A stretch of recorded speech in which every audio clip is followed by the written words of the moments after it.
Ahoy hoy gang, if this is your first time with us, welcome, and if you're joining us from our previous video, hey, we love to see it, and I hope you're doing well. It's Season 2! With an almost 2-year gap from the gang going to Brazil in the season premiere, it's wild how much momentum the show was able to maintain just from positive word of mouth alone. Which just goes to show the power being made by online content creators and the untapped market Smiling Friends harnesses so expertly.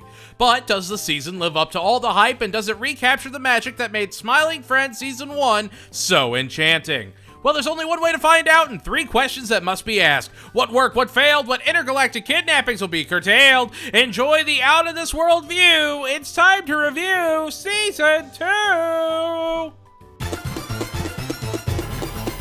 While Charlie and Pim are walking to work, they come across Alan hosting down the classic video game hero, Gwimbly. You know, the one that has the classic catchphrase, ooh, ooh, ooh. And this is the perfect return of what makes Smiling Friends so unique. Not only is Gwimbly this wild 2.5 3D video game character model, but he's also doing cameos that make him appear hyper-realistic while he's still in this digital figure. I don't know, there's a wonderful charm to all the different experimental animation styles throughout this season that just wouldn't be there if the show wasn't willing to take such specific risks. Gwimbly plays on a nostalgia and fascination by millennial gamers in a perfect way. He's a play on Spyro, Crash, Zapper the Cricket, without actually being a direct parody of those characters. He's got that too cool for school 90s aesthetic, while looking right at home in a PS2 game, idle animation and all. It's such a delightful touch that makes their battle against the game studio later on feel that much more realistic. Meanwhile, Charlie has to make a bully happy. Alan and Pim take Gwimbly to the development studio and they run into Troglor and the nugget-loving CEO who is determined to crush them so they can't make an indie game and get in the way of their precious IPs. And throughout the episode, they keep showing Gwimbly with an idle animation, and it's so delightful that they went all in with his character model being the joke. From the clipping audio to the frayed rendering, it makes the whole experience feel that much more lived. The bully rips Charlie's nose off, and the episode actually kind of inverts how the first season premiere concluded, with the antagonist of the B story rectifying the A story by taking out the CEO, and Gwimbly and Troglor make a Smash Bros. Clone. Gwimbly is fantastic, and shows that the first season wasn't a fluke at all. The animation is noticeably more fluid, the art style feels much more natural, and it feels like an overall evolution on the ideas that the first season presented. Gwimbly is a battle pass avoiding 10 out of 10. It's election season! Worms report on how Squiggly Miggly is going up against President Jimble to put some sense back in the White House. And when Mr. Buzz gets a call, it's up to Charlie and Pim to make the president smile. President Jimble is played by the live-action stand-up comic Mike Bochetti, who brings the gross-out factor to a straight 10 out of 10. I love it. I've seen a lot of people not be able to stand President Jimble, and honestly, I completely understand it, but I am a sucker for good gross-out humor, and I think they did an outstanding job with him. I don't know, the way he's handled just feels so lived in, and honestly, if they held back at all with the grossness of his lamb-eating ways, I don't know. I don't think it would have landed as well as it did. And while Charlie and Pim are trying to clean up the president's image, a new candidate enters the race. The unstoppable, all-powerful Mr. Frog. He's back, baby! Jimble tries to become the money president, celebrates a war criminal, and a broken spirit Pim tries to get the president ready for the debate when Charlie finds the super-secret worm cabal that controls politics and crushes the chance of Mr. Frog winning. During the debate, Mr. Jimble has a moment of clarity, and sure enough, Jimble does in fact lose thanks to Glep's one vote. Mr. President shows the charm at the heart of Smiling Friends isn't the wild and out there animation, but rather the voice talent that are bringing their all. We get a return of Harry Partridge and Monica Franco, but again, Michael Cusack and Zach Hadel do a ton of the heavy lifting, and you can see how dedicated they are to bringing their craft to life in a believably wild way. Comparing it to something like Mr. Bertram that seems to actively hate its audience, it's night and day what actual care and passion can do for a show. Even though Mr. President might be one of the lower rated episodes of the whole series, I don't know. I think there's a lot to love there, and like I said, I get the gross out comedy isn't for everyone, but I really do think Mike Pachetti did just an absolutely wonderful job with President Jimble that made the episode an Electoral College elected 8 out of 10.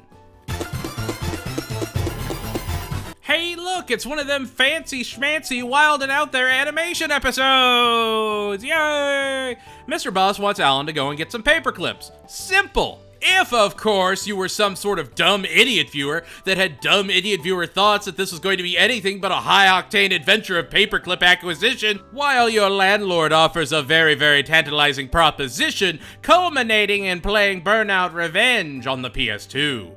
That demonetizable line, or whatever the opposite of monetizable is one of the most enchanting things I've ever heard uttered in the English language, and I can only hope it gets pulled into the modern lexicon and stays there.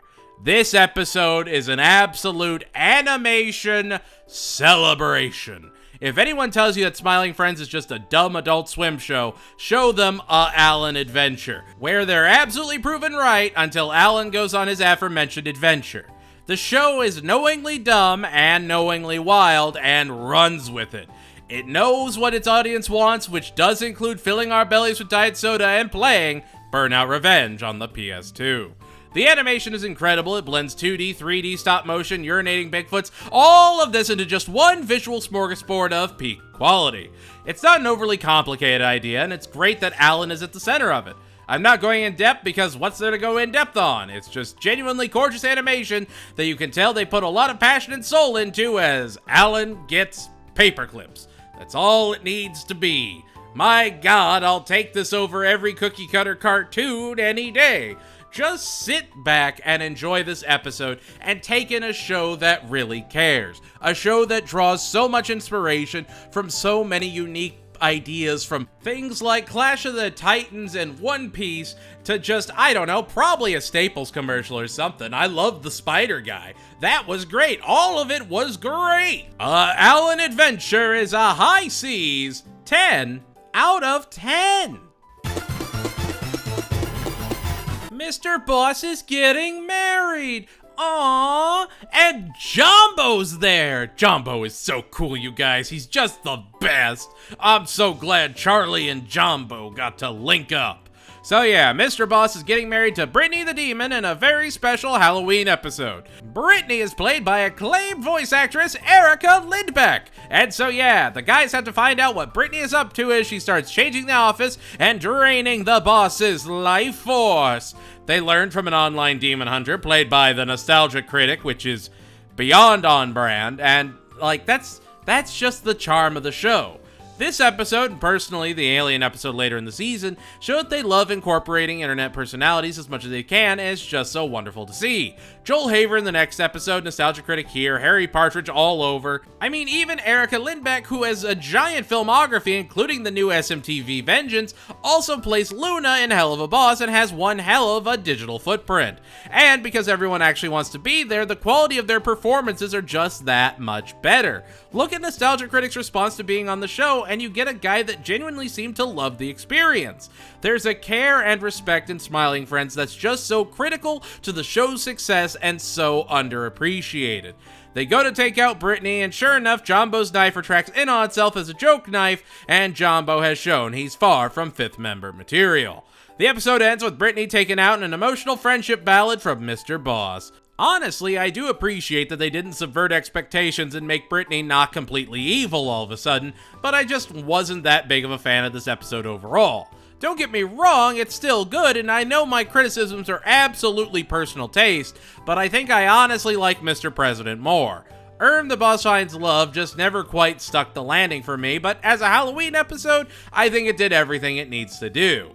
The Boss Finds Love is a Black Rose accented 7 out of 10.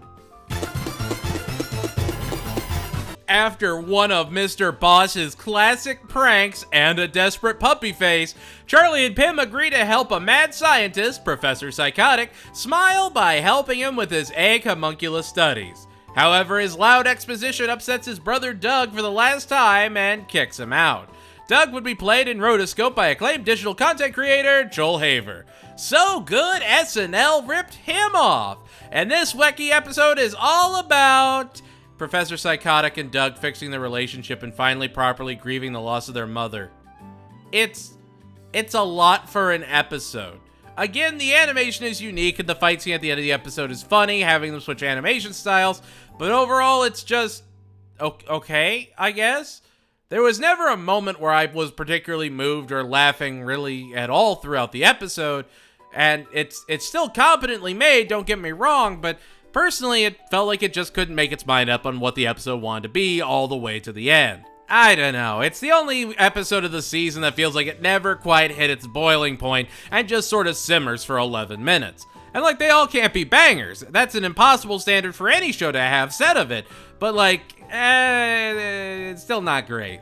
Brother's Egg is a scrambled but still good 7 out of 10. People don't respect a good burnt scrambled egg anymore. With ketchup? Oh my god! Go ahead, do it. Leave your hate comments. They fuel me. Charlie and Pim go to check out a UFO research party led by Bill, Fillmore, and Duncan. David Firth and Hans Van Harken return to the show as Fillmore and Bill, respectively. I'll say this, I don't think any of us should judge a book by its cover. Let he who has never lit his own beard on fire accidentally cast the first stone. But I think Fillmore is cooking some spicy theories up here. Now, I'm not saying they're good theories, but they are zesty brand zesty. If you're gonna conspire, go all the way, you know. Bill whips out a theremin, Charlie shows off, and boom, a flying saucer sucks them right up. With Bill dissected, Charlie and Pim get saved by their UFO, getting taken over by an even bigger UFO, ran by 2 aliens, played by internet mega celebrity Rich Evans, and his less popular but still kinda cool, I guess, friend, Mike Stuklasa. They got Red Letter Media for the episode, and it's just so great to hear them. Jay Bauman would also make an appearance at the end of the episode. They also did a great job of masking their voices, but this episode is a perfect marriage of story, jokes, and animation all colliding to make one of the best episodes of the whole show. They got RLM, and my heart is so full right now. It's just so great in a way I can't describe to see these schlubs from Wisconsin get some love. Obviously, Mike Stuklasa was in the last season and was also in High on Life with Rich and Jay, but still, it's a fun touch. Charlie and Pim discover the Earth is flat and have an existential crisis, which is just the perfect way to wrap an episode like this, and you can totally hear where they workshop the conclusion as one of the dumbest hypotheticals imaginable. What if when you came back to Earth you discover it's flat? Would you tell anyone? It's dumb in a creative and fun way, much like the rest of the episode.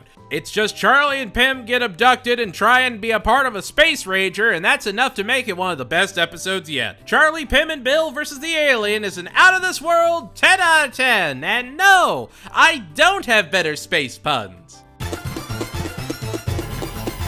The episode opens with Tyler, played by Abid Geith, aka the inspiration for Abid and Community, which I didn't know, and now you know, getting fired.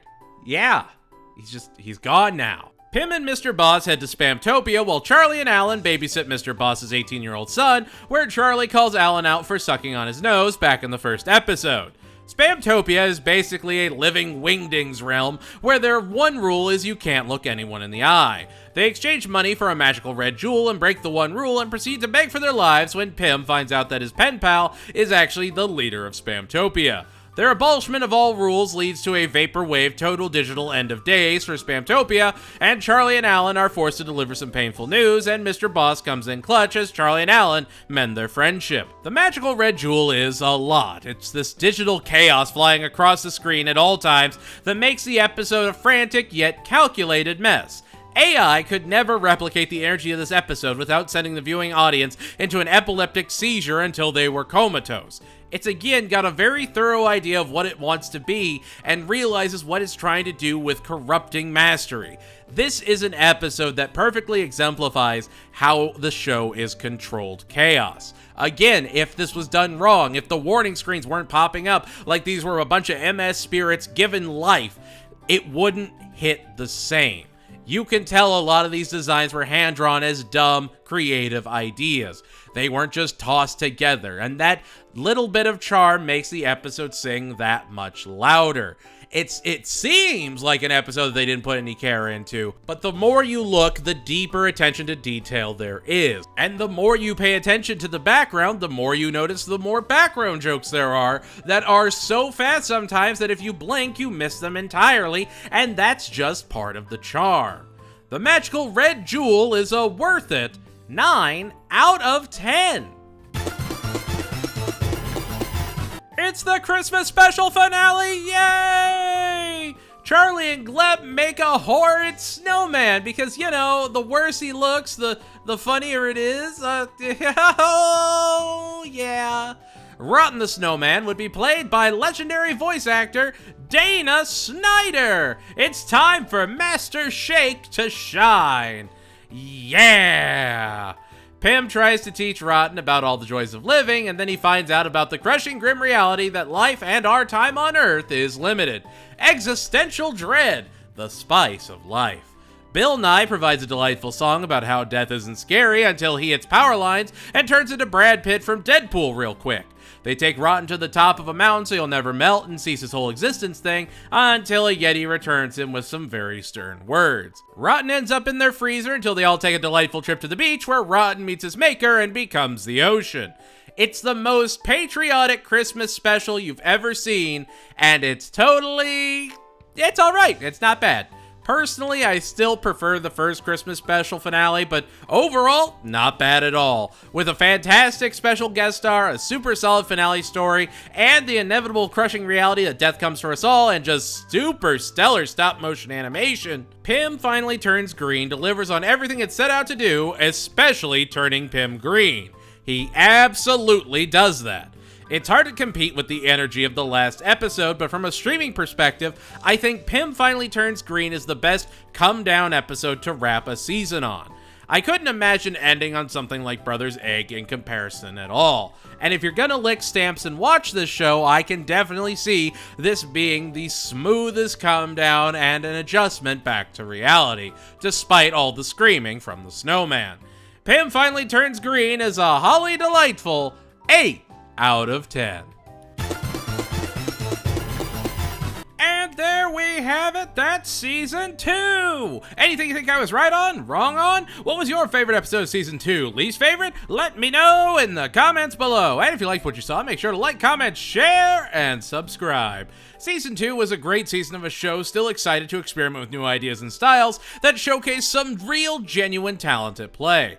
Personally, I think while the animation was way more over the top and definitely a higher quality, the writing did suffer in turn in some spots.